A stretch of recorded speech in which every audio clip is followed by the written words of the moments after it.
Ladies and gentlemen. Is the show started?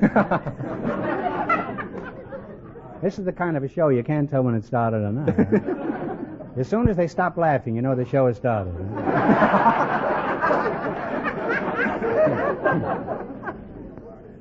Ladies and gentlemen, the secret word tonight is key. K-E-Y. Really? You bet your life.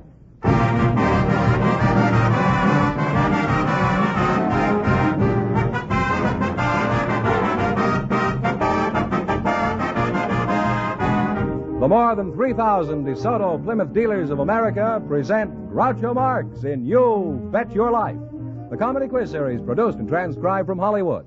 And here he is, the one, the only... That's me, Groucho Marx.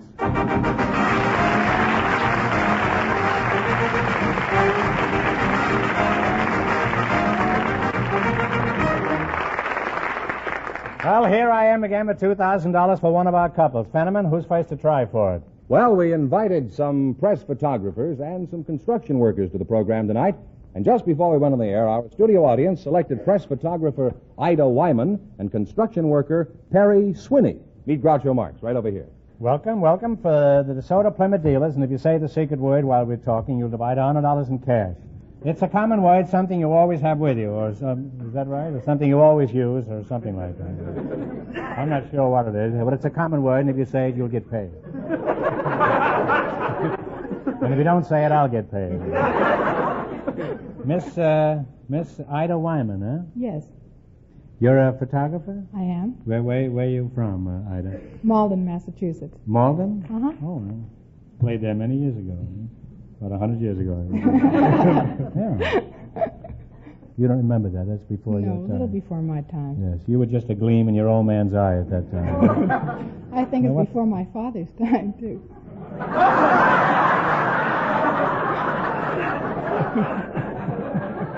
I'm sorry. It was a gleam in your great-grandfather's eye. Does that go back far enough to suit you? Huh?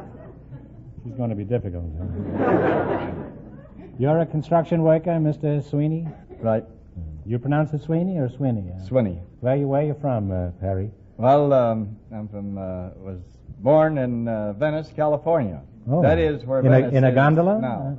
No, I was born before they had gondolas down there. Oh, what did they have down there when you were born? Your mother and father, I guess, huh? Are you married? Yes. You are. How about you, Flashbulb? Are you married? Yes, I am. You look very familiar to me. Have I ever been familiar with you? I'd remember if you were.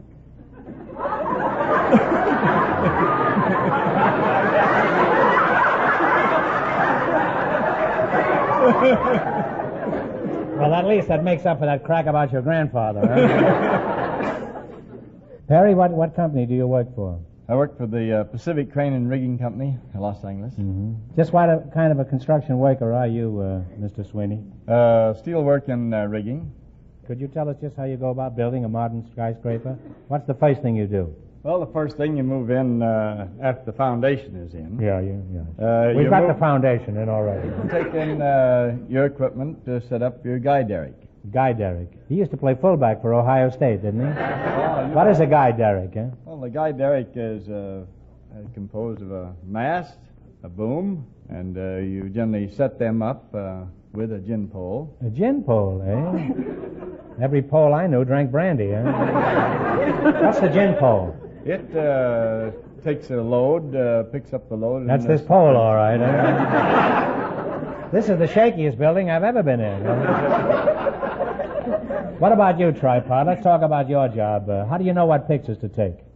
I take the pictures that the editor assigns to me. Parties and sometimes a murder or two. Just the usual humdrum things, eh? Suppose you were assigned to a big murder. What's the first thing you do?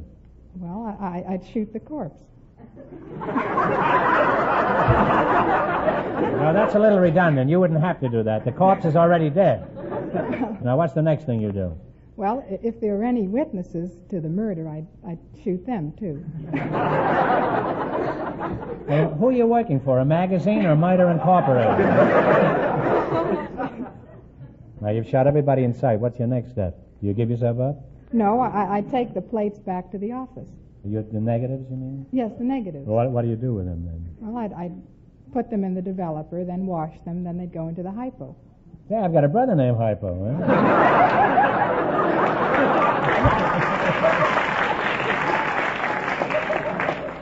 Tell me, what is Hypo doing there? Huh? Well, hypo fixes the image on the film. Well, I'm glad Hypo's finally got a job.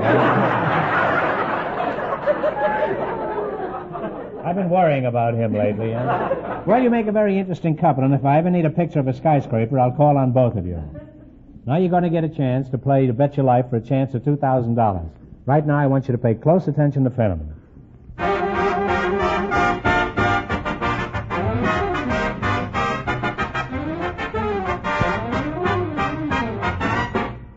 One good way to judge a car dealer is by the quality of the product he represents. And since a DeSoto Plymouth dealer represents two of the finest automobiles built, the DeSoto and the Plymouth, it's easy to understand why each dealership takes such pride in the work they do, even the smallest of service jobs. For behind each DeSoto Plymouth dealer stand two great names. Every time you see the name DeSoto on a car, think of the word safety. No car in America has bigger brakes than DeSoto, and they stop you at the slightest touch. DeSoto has safety rim wheels, your very best protection in case of a blowout. And for added visibility, there are bigger windows both in the rear and in front, and it's safety glass, of course. And all dealers who sell DeSoto also sell Plymouth.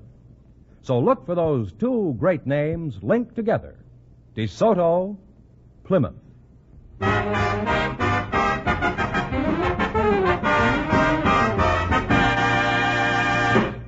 Here we go. Let's see how high I can build you $20. You selected an observation test as your category. George, explain the rules. All right, I'll do that. Each of our three couples has $20. They bet as much of that 20 as they want on each of 4 questions. The couple that earns the most money gets a chance at the $2,000 DeSoto Plymouth question at the end of the show. Our other two couples are in a waiting room off stage, so they don't know what's happening out here, you see. Ready? Okay. Okay, now let's see if you two will get a chance at the $2,000. Here's your first question. How much of the 20 will you risk? 10, he says. 10? All right, Perry. What picture's on the regular issue of the 3-cent postage stamp? Washington. Do you agree with I didn't that? get that question. What picture is on the regular issue of the 3-cent postage stamp? Oh, Lincoln. No, I'm sorry. You could have had all the presidents, but so far you haven't gotten around to the right one. It's Thomas Jefferson. Haven't you ever taken a picture of Thomas Jefferson? No. I I used a lot of stamps. Well, Should that's have a remembered shame. it. Now, how much have they got? They now have $10, Groucho. All right, remember you're going for $2,000. Now, how much of the 10 will you try? He says $10 is going to bet all of it, huh? All right, the standard typewriter has how many rows of keys? How many rows? 5. You agree with that, Perry? No, I'm sorry, it's 4. How did you happen to pick this category? I don't know. Now, get this one right and you'll win $10. No coaching from the audience. Who is buried in Grant's tomb? I know that one. Grant. Gerald Grant!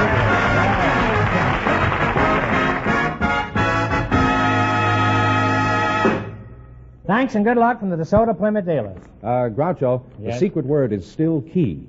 Just before we went on the air, our studio audience selected a driving instructor and a housewife. And here they come now. Mrs. Etta Wells and Mr. Wes Stedman. Come over here and meet Groucho Marx.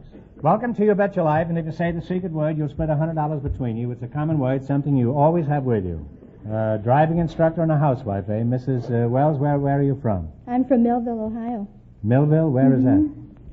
Oh, that's near Cincinnati. And Mr. Stedman, eh? That's correct. Where are you from? Sioux City, Iowa. Sioux City. You look like Leo Carrillo. Good. What does your husband do, Mr. Stedman? No, that's Mrs. Mrs. Wells, what does your husband do? At present, he's a skunk trainer. How did you meet your husband, man? I hope it isn't what I'm going to hear. Huh? No, I met him in Ohio. I had a hobby hooking rugs. And You hooking rugs from where? Department stores? well, I was hooking rugs, and And didn't they ever catch you? no. Well, I was getting real good at it, and You must have had quite a pile at home, eh? Well, I was getting so good at it that I was an instructor in it for a small school. In other words, you were a Fagin, is that it, eh? You were teaching little children how to hook rugs? Well, then I went to the state prison, and... Well, I should think so.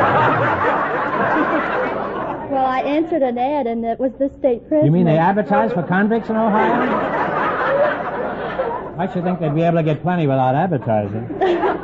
And, well, I was teaching the people there how to hook rugs, and... That's really cold for Newcastle, eh? And my boyfriend then, he was a guard there, and he was interested in hooking rugs, too. And he came in the class that I had, and I taught him, and now he's better at it than I am. And how often are you allowed to visit him? Now, Mr. Stedman, you're still over there, aren't you? Yes.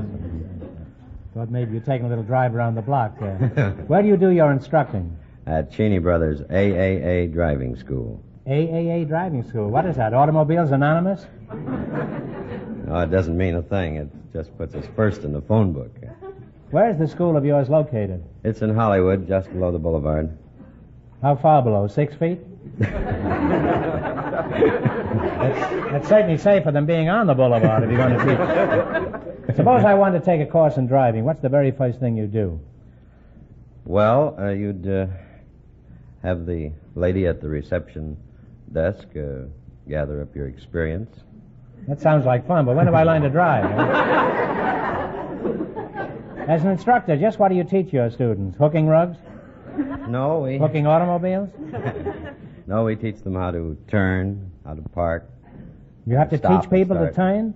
That's right. I thought that was the easiest part. Suppose I came to a corner and wanted to make a left turn. How do I do it? Well, you put your left hand up here at 11 o'clock, and Suppose it's only 7:45. you start to turn the wheel and cross your hands as you're turning the wheel until you've completed your turn and gone on about... Well, skip it. I'll make a right-hand turn. By the time I followed your instructions, I'm 12 blocks past my corner. Now, would you like to take some driving lessons from Mr. Stedman here? No, I don't think I would.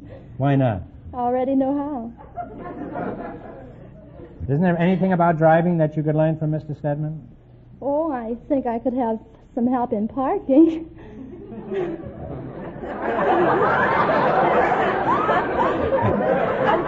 Could you introduce her to the science of parking? I'd be delighted. Why, you rascal, you. Mrs. Etta Wells, you've been driving a long time? Mm-hmm. How much do you know about your car? For example, what is the carburetor? It has something to do with a motor. That's absolutely right. You must be married to a mechanic, then. Now, Mrs. Wells, suppose you had to park your car on a very steep hill. Now, what would you do to make sure your car would be there when you got back? I'd lock the door.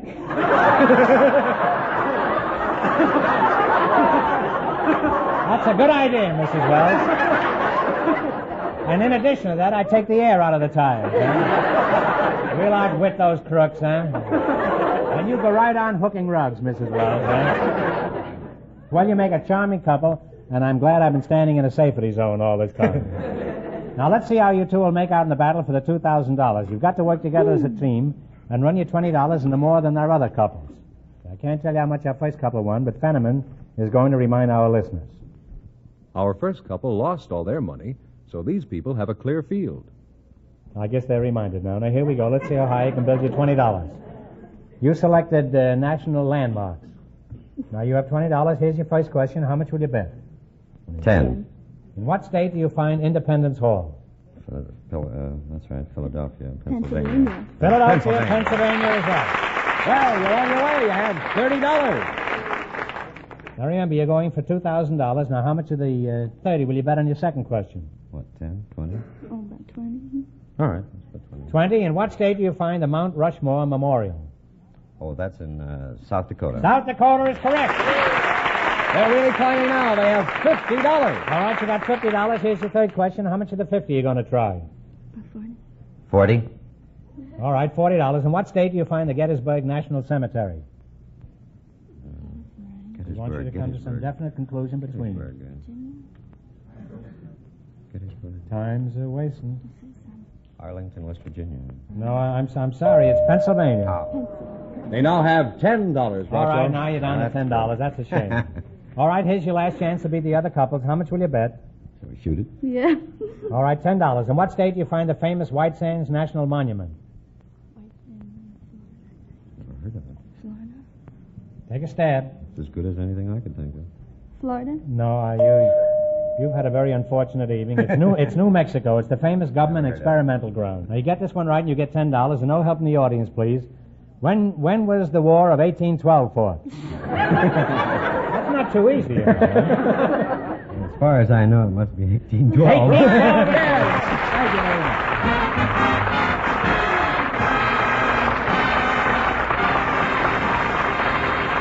The dealers, and if you say the secret word, you'll divide $100 in cash instantly. It's a common word, something you always have with you. Evelyn Blevins, huh? Yes. You're a very pretty girl, Evelyn. Thank you. Where are you from, Evelyn? Oh, I'm from Oakland, California. What sort of work do you do? Car hop. A car hop, huh? Let's see you hop around, would you? I left my slacks at home. Oh. Where do you do your car hopping? Tiny Raiders at Sunset in La Brea. What are your hours? Reuben Friendian? Friendian, is that right? That's right. Where are you from, Reuben? I'm from Persia. Where? Persia. Persia? That's right. Why did you leave Persia? Didn't like the melons? No. No, the melons are in Pittsburgh, aren't they? Isn't that ridiculous? Huh? How old were you when you came to this country? 24. And how old were you when you came to this country, Evelyn? I was born here.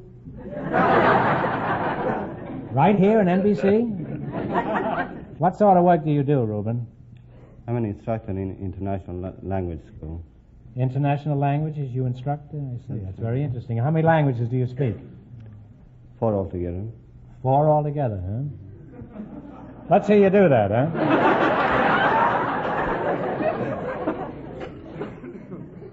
What languages do you speak, Reuben? Persian, Armenian, Russian, French, and English. Mm-hmm. Do you think you could teach me to speak Persian? I think so. You can learn. What makes you so sure you could teach me anything? Well, a 2-year-old child can speak. I think you can. You mean some of your pupils are only 2 years old? No, the kids in Persia are 2 years old. They speak Persian.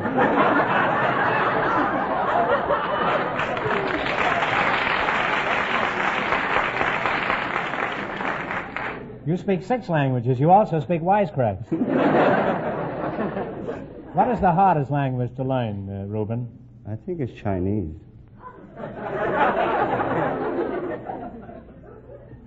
Well, I gave you a good cue there, but why is that, huh? All right. See, years ago, the Chinese used to wear cues. Now, that would have been a tremendous joke 35 years ago. I just got in this racket too late, that's all. What's the easiest language to learn? For me, Persian, but some people...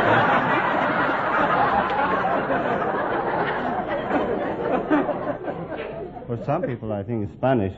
Spanish? You mean for Spaniards? Oh, for most of the people. Well, I guess Spanish. one man's Spanish is another man's Persian, huh?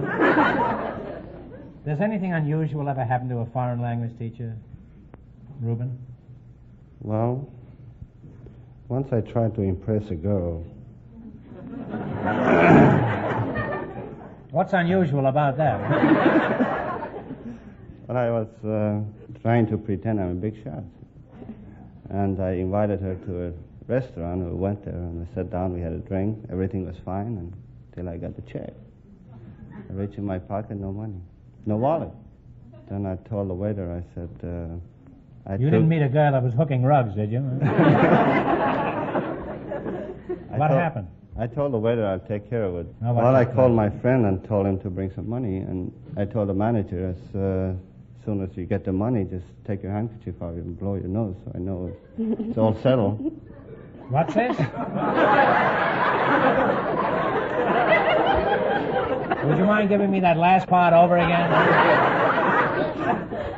You mean you go in a restaurant and instead of paying your check, you just blow your nose and you get out? Is that a Persian custom? No, that was our sign. And I told the manager, if you get the money, just blow your nose. So I can see the handkerchief. Oh. Well, you don't go to any restaurant where the manager hasn't got a cold, is that it? Are you married, Reuben? No. Why not? Well, just didn't get a chance. What kind of a man are you looking for, Evelyn?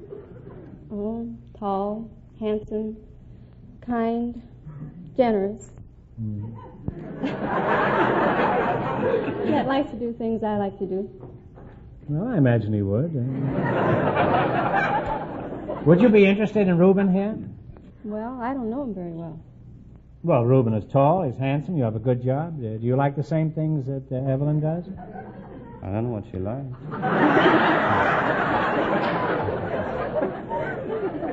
Well, let's find out, huh? What are some of the things that you like, Evelyn? Well, I like to go bowling. You like bowling, Reuben? I'm crazy about it.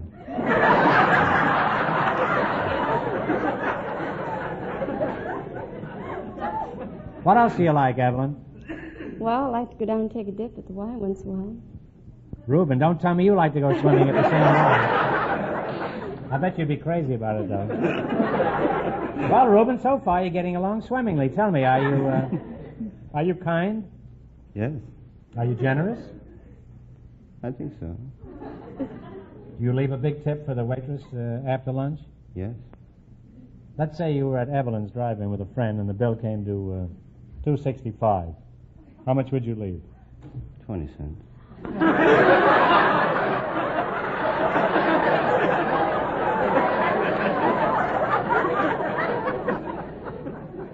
Reuben, you may have a friend in the car, but you just lost one in the drive-in. Suppose Scrooge here and I drove into your mustard mausoleum. Suppose we drove into your mustard mausoleum. Now, what would you do first? Well, I'd walk over and give you a menu and come back for your order later. I see. Okay, I'll have a chicken salad sandwich and a vanilla malt. Now, what do you have, Pinchpenny? Oh, I don't know. I take chicken sandwich and chocolate malt. Well, all right, hop along. Just don't stand there. Get our orders to the chef. Well, I have a Sally Rand, sliced chick, and 2 mammies, 1 choc, and 1 van. Well, I'm glad we have a foreign language instructor. Now, Reuben, what do you think she said? I don't know, some sort of English. Reuben, you weren't even listening. You were just wondering who was going to be stuck with the check. Now you're going to play You Bet Your Life. You beat the other 2 couples, and you get a chance at the $2,000 DeSoto Plymouth question. I can't tell you how much our other couples won, but Fenneman's offstage to remind our listeners. Our first 2 couples lost all their money, so this couple has a clear field. Here we go. Let's see how high I can build you $20. You selected capitals of foreign countries as your category. Here's your first question. How much will you bet? 10. What is the capital city of Austria? If you don't know, guess. Must be some city in Austria that you know. Nothing? Nothing. Oh, that's a shame. Well, you've lost $10. Now you've only got $10 left. Well, the answer is Vienna. Oh. You should have known that, Reuben. For a man who speaks 5 languages. 6 including drive-ins. Now, remember, you're going for $2,000. Now, how much of the $10 will you risk? $5. $5. What is the capital city of Cuba?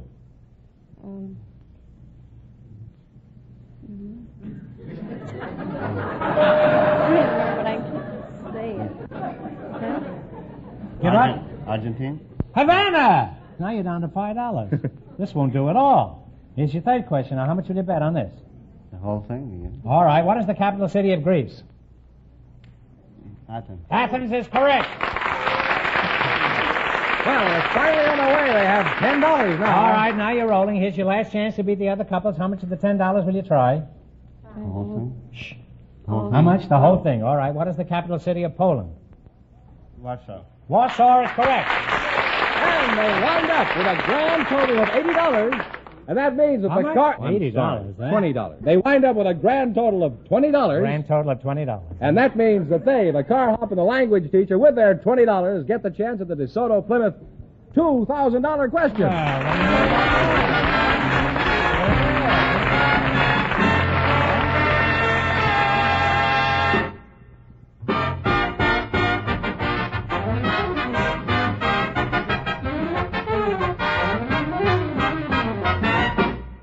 In addition to the investment you have in your car, there's the importance it plays in your everyday life. And that's why it's only common sense to have your car taken care of by an organization that really knows cars, that is equipped to service them efficiently, and has the type of personnel which combines skill and a desire to do honest work. This is the kind of car service awaiting you at a DeSoto Plymouth dealer's. Your DeSoto Plymouth dealer's service crew is truly skilled, so the mechanics take less time on the job. And, of course, time saved means money saved. They are trained in the latest factory methods, which means better work. Add to this the fair and square price you pay, and you see why it's worth your while to drive in where you see the sign of a DeSoto Plymouth dealer.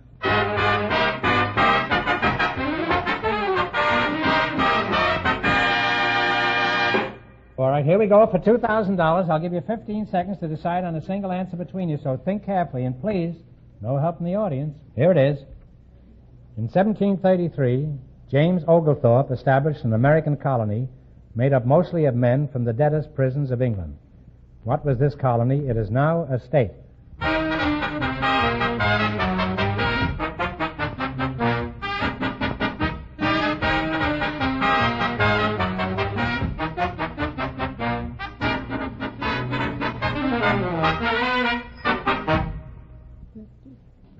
Massachusetts. No, I'm sorry, it's Georgia.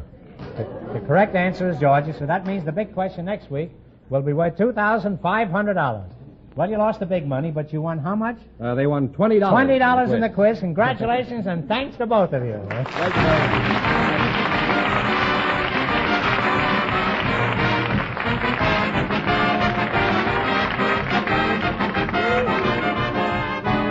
Be sure to tune in again next Wednesday night at this time for the Groucho Marx Show, when the big question will be worth $2,500. And don't miss Groucho's television show, also presented by the DeSoto Plymouth Dealers of America. And remember, all dealers who sell DeSoto also sell Plymouth. Two great cars, both products of the Chrysler Corporation. And when you drive in, tell them Groucho sent you. Good night, folks, and remember, just be sure to see your DeSoto Plymouth dealer.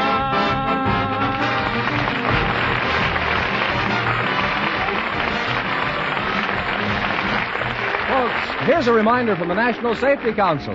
When you're in your car, be a wise driver, not a wise guy. You Bet Your Life, transcribed from Hollywood, is produced by John Goodell, directed by Robert Dwan and Bernie Smith, music by Jerry Fielding. This is George Fenneman signing off for the more than 3,000 DeSoto Plymouth dealers from coast to coast.